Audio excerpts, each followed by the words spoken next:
Defense News. It's proudly sponsored by Navy Federal Credit Union. If you're a member of our nation's armed forces, the Department of Defense, or if your family is, we'd be proud to serve you too. On this episode of Defense News Weekly, a report from Capitol Hill on incoming President Trump's pick for Secretary of Defense. Get analysis from our bureau chief about his confirmation hearing.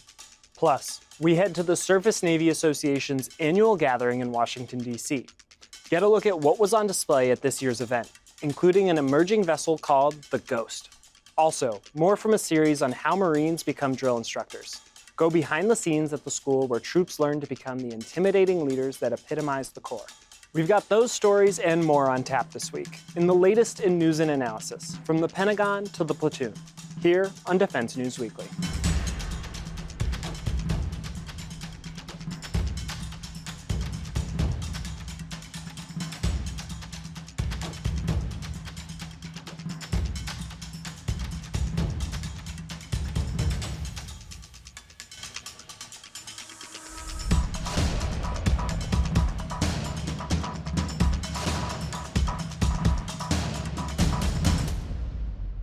Welcome back to Defense News Weekly. I'm Pat Hansen. Each year, the Surface Navy Association hosts its annual symposium just down the street from the Pentagon. This year featured a full agenda of speakers and panels, along with some of the defense industry's latest and greatest on display in the exhibition halls. We traveled to the show to get a look at what was on display for 2025, and got a peek at some of what the defense industry had to offer. First up, a look at the Ghost, a unique future offering from General Dynamics with an eye-catching design.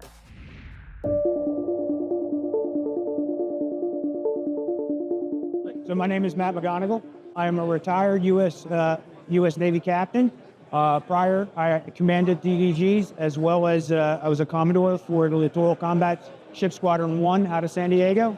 I am the lead right now with regards to Ghost. It is our optionally small USV unmanned surface vessel. Originally, it was designed, the C-frame, by Juliet Marine in a 2014-2015 timeframe. It was a conventionally manned vessel. All right, it was designed for covert insertion and extraction of special forces. As time went on, all right, the C-frame itself was more in tune with what USV was looking for. And why was the C-frame so important is because of the unique design, which is a swath design, a single waterplane twin hull. It has the ability to maintain speeds of 30 plus knots in sea states of 4 to 5. What happens is with an increase in speed demand, all right, the struts actually go deeper into the water, allowing for greater stability of the craft. The body of the craft never actually touches the water, so therefore it can maintain stability in a higher sea speed. So the draft can be from anywhere from 4 feet of water to 12 feet of water. So it makes it ideal to be able to bring this craft into the littoral areas or areas that are closer to land where autonomous vehicles are needed. All right, and the other aspect is that it's a hybrid in its electrical drive. For anything of 5 knots or less, it works off a battery. Anything above 5 knots, it works off its main propulsion gas turbine engines. The unique thing about Ghost itself is it was designed to actually fit within every amphibious well deck within U.S. Navy inventory.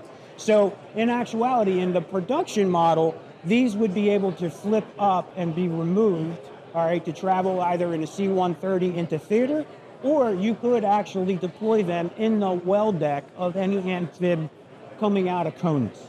If we're in the middle of a contested area, Ghost is ideal in that regard. Because of its mission bay, it can carry the needed resupply, all right, for the Marines that are within that first line of fight or within that WES, all right, as well as it can bring things out of that area too, to include emergency medevac. We mentioned 3 different areas in particular: the contestant logistics. We talk about the missile and the ability to do communications long range, but we also have the ability to bring it to ASW. What is unique, again, is that at speeds 5 knots or less, it works off of batteries. So it has a loiter time of 40 days on station. So that's the ability for an unmanned craft to maintain station for 40 plus days. All right, and that's because of the uniqueness of the battery pack and the fact that it can be, the battery pack can be charged both through a separate small generator that is on board, as well as there's a connection between the main propulsion gas turbine engine and the battery pack, so that when it's operating off the turbine engines, all right, it's recharging the batteries. So Ghost is fully operational. We're running it through the tests up in Portland, Maine, right now off the coast. And we are preparing for a demonstration for the fleet in Little Creek in the late March, early April timeframe. When does this happen?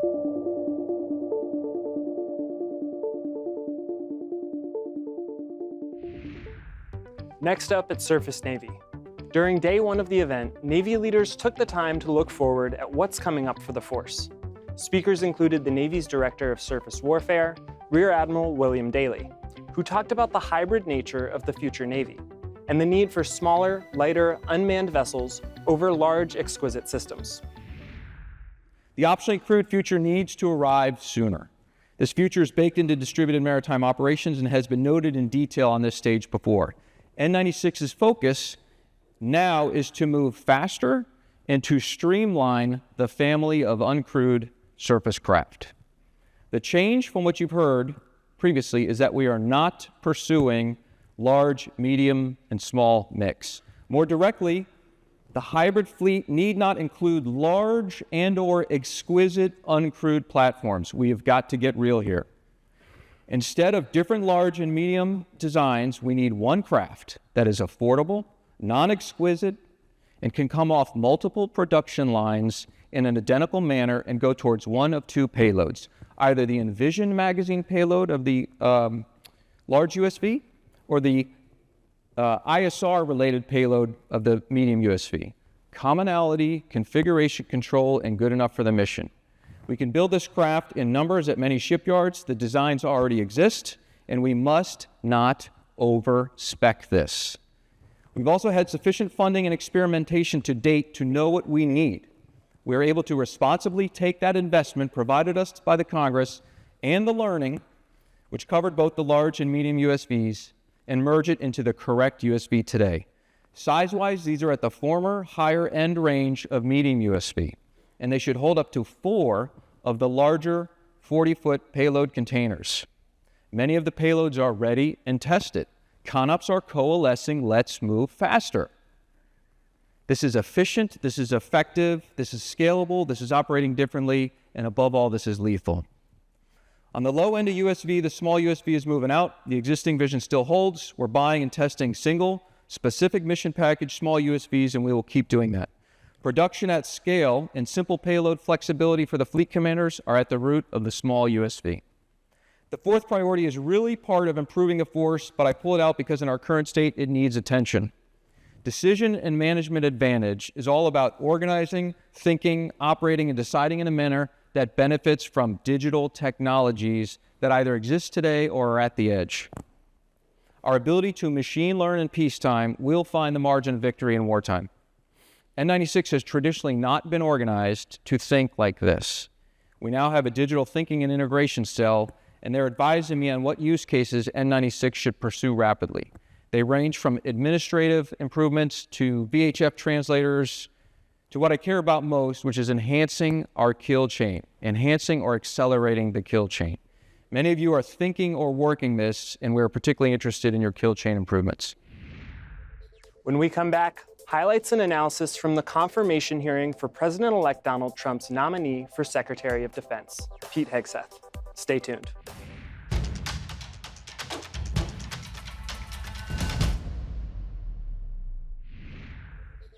Welcome back.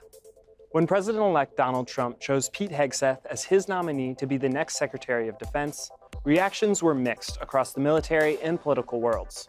Hegseth is a Fox News personality with a number of hardline statements about military policies on the record, and media reporting about his past centered around accusations of sexual assault and excessive drinking. Hegseth does have experience in the military. As a National Guard soldier, he served tours in Guantanamo Bay, Iraq, and Afghanistan, and earned a combat infantryman's badge and 2 Bronze Stars. He still serves in the Minnesota Army National Guard's Individual Ready Reserve. Hegseth survived an initial round of scrutiny and opposition to make it to a Senate confirmation hearing on January 14th, where he sat in front of the Senate Armed Services Committee for questioning. Military Times' Leo Shane was covering the hearing and had this report. Controversial Defense Secretary nominee Pete Hegseth appeared before the Senate Armed Services Committee this week for his long-awaited confirmation hearing. And he faced tough questioning from Democratic senators over his views on women in the military, his comments on military rules and norms, and numerous allegations about past misbehavior. The contentious hearing was the final test for Hegseth, a National Guard veteran and a Fox News commentator who soon could be leading the Pentagon's $850 billion budget, as well as 2 million troops and 800,000 civilian defense workers. Hegseth was an unconventional pick from the start by President-elect Trump. He doesn't have any major Pentagon leadership experience, and he doesn't have a background in leading any large organizations, anything the size of the Pentagon. But at his confirmation hearing, Hegseth said his lack of traditional experience will allow him to help shake up the Pentagon and refocus the military on core missions like lethality and warfighting. When President Trump chose me for this position, the primary charge he gave me was to bring the warrior culture back to the Department of Defense. He, like me, wants a Pentagon laser-focused on lethality, meritocracy, warfighting, accountability, and readiness. To bring back warfighting, if confirmed, I'm going to work with President Trump and this committee to, 1, restore the warrior ethos to the Pentagon and throughout our fighting force. In doing so, we will reestablish trust in our military, addressing the recruiting crisis, the retention crisis, and readiness crisis in our ranks. Now, Democrats on the committee have already called Hegseth woefully unqualified for this cabinet post. They pointed to his past inflammatory comments claiming women should not hold combat jobs and allegations of misbehavior and mismanagement at previous posts leading veterans nonprofits. Why should women in our military, if you were the Secretary of Defense, believe that they would have a fair shot and an equal opportunity to rise through the ranks? If on the one hand, you say that women are not competent, they make our military less effective, and on the other hand, you say, oh no, now that I've been nominated to be the Secretary of Defense, I've changed my view on women in the military. What do you have to say to the almost 400,000 women who are serving today about your position on whether they should be capable to rise through the highest ranks of our military? Senator, I would say I would be honored to have the opportunity to serve alongside you, shoulder to shoulder, men and women, black, white, all backgrounds, with a shared purpose. Our differences are not what define us. Our unity and our shared purpose is what define us, and you will be treated fairly and with dignity, honor, and respect, just like every man and woman in uniform, just like the men and women that I've worked with in my veterans organizations, to include when I was a headquarters and headquarters company commander in the Minnesota National Guard. Well, I appreciate your 11th hour conversion. Hegseth has flatly denied those allegations, and he sparred frequently with Democratic lawmakers during the hearing. He said the military has become too focused on irrelevant activities like diversity and climate change, and he promised to follow through on Trump's plans to boost military funding and increase strength. First and foremost, we will defend our homeland, our borders, and our skies.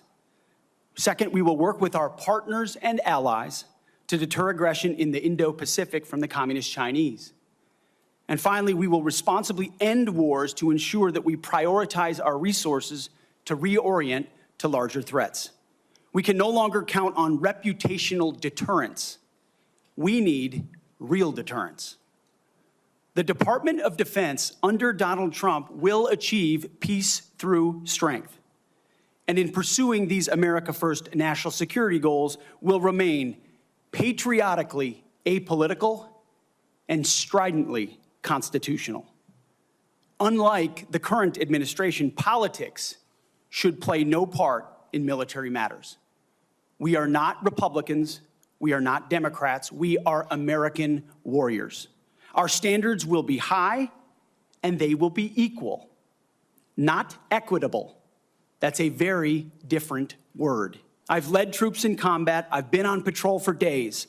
I've pulled a trigger downrange, heard bullets whiz by, flex-cuffed insurgents, called in close air support, led medevacs, dodged IEDs, pulled out dead bodies, and knelt before a battlefield cross. This is not academic for me. This is my life. I led then, and I will lead now. Democrats don't have enough votes on their own to block Hegseth's nomination, thanks to Republicans taking control of the Senate majority in the last election. Republicans have generally supported the nomination, but this week's confirmation hearing was seen as a key moment to calm any fears about Hegseth's temperament or his policies. During the hearing, Hegseth pledged to fix the Pentagon's business practices and restore the military's ability to confront adversaries, which he claimed has weakened in recent years. Trump's inauguration is set for January 20th. Hegseth's unlikely to be confirmed before that date, but he could end up in place shortly afterwards if Republicans have the votes in the Senate to get him confirmed. For Military Times, I'm Leo Shane. You can check out all of Leo's coverage of that and other hearings at militarytimes.com. When we come back, scams that target service members and their family members, and how to avoid them. That and more when we return.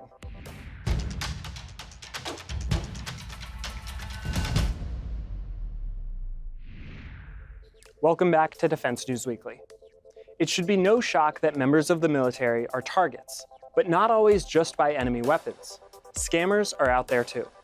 On this episode of Money Minute, Jeanette Mack from Navy Federal Credit Union outlines ways to avoid scams targeting service members and their families.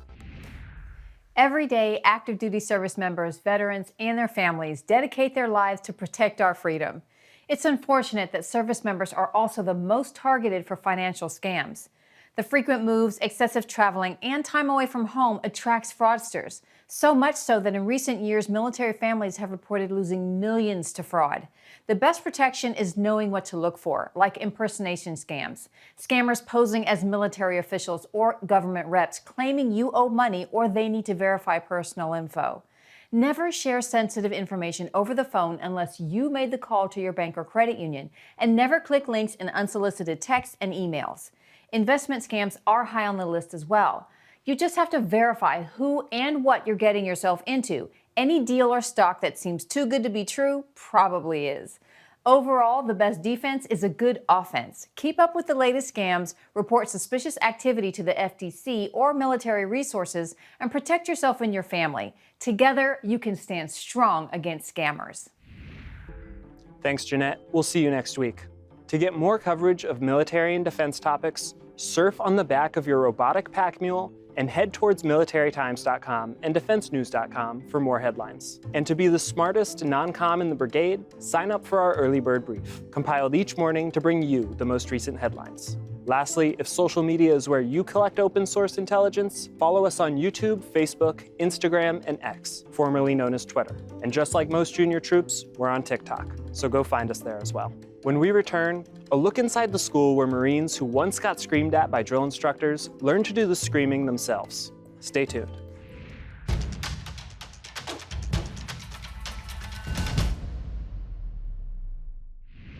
Welcome back to Defense News Weekly. I'm Pat Hansen. Marine drill instructors are a unique breed, a pivotal part of every new grunt's experience in the Corps. They intimidate, teach, and instill discipline in all of America's future Marine fighters. And they scream. Good Lord, do they scream. But just how do everyday Marines become the imposing arbiters of right and tight regulations for newcomers? A series created by the Corps gives you a look and takes you inside Marine drill instructor school. Check it out. Get out of being internalized.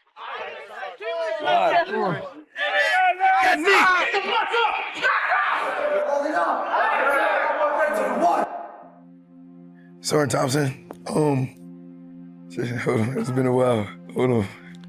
Let me get my voice back first. Sergeant DeAndre Thompson, 0911, drill instructor. My name is Sergeant Lennon, first name Gustavo, and 0911, a drill instructor here on Paris Island. Don't hold it on and be successful as a team. Do we understand that? Yes, sir! Nothing else, always give 100% of yourself at all times. Because I see we have a big class, and hopefully all you make, Those recruits see you 24/7, and you're the first eye of a Marine that they get to see besides the recruiter of, this is what I need to be like. So I volunteered because that's the type of person I am. I'm a go-getter. I'll go and get it. I'll never settle for less. I will never be stagnant at where I'm at. I'll never be comfortable where I'm at. I always want to progress, and the more I progress, I feel like the more of an asset I would be to the organization. I have a college degree, and I decided not to commission because I wanted to be a drill instructor. So one of those things was the academic side of the teachbacks. And every time you hear about a drill instructor, you hear teachbacks, teachbacks, teachbacks. It's finally that time to do them. You're trying to scream at the top of your lungs so you can break your voice to build your voice up. Like I told my roommate when I first got here, I kind of struggled with accepting the fact that I was here and I was going through it because I was constantly getting yelled at. Everybody's constantly getting yelled at. Just adjusting to the environment that we're in, though, it was a little bit difficult at first, but I would do it all, absolutely. I would do it all over again because it's part of the process, and everything that's done here is done for a reason. Bring you back to the basics of what you should have been taught when you were a recruit. Things you should have been holding yourself accountable for as a Marine, as a staff NCO, and an NCO. We want them to be able to think their way through something. We want them to exercise initiative. We want them to be able to be leaders. And those aren't the things we're teaching to a first phase recruit. As a sergeant, I want you to be able to figure out how are you going to execute the training schedule? How are you going to train 80 young men over the next 70 training days? That's a different mission than the recruit learning. The recruit is learning how to become a Marine. The student in DI school is learning how to be a better version of themselves as a leader. I think one of the best advice that previous drill instructors have given me and going through DI school was never change yourself to become somebody you're not. So at the same time, I'm finding my way, but I'm not changing who I am as a person. Going through DI school, prepare your voice, because it's funny to say now, because I didn't realize it while I was in school that, so the louder that you are, the better that the recruits are able to hear you and know what to do.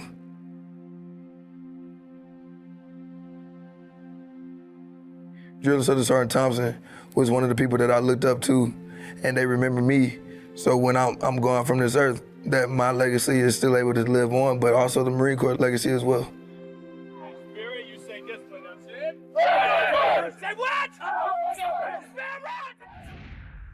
Well, that's all we have time for in this episode. Thanks for joining us, and we'll see you next week.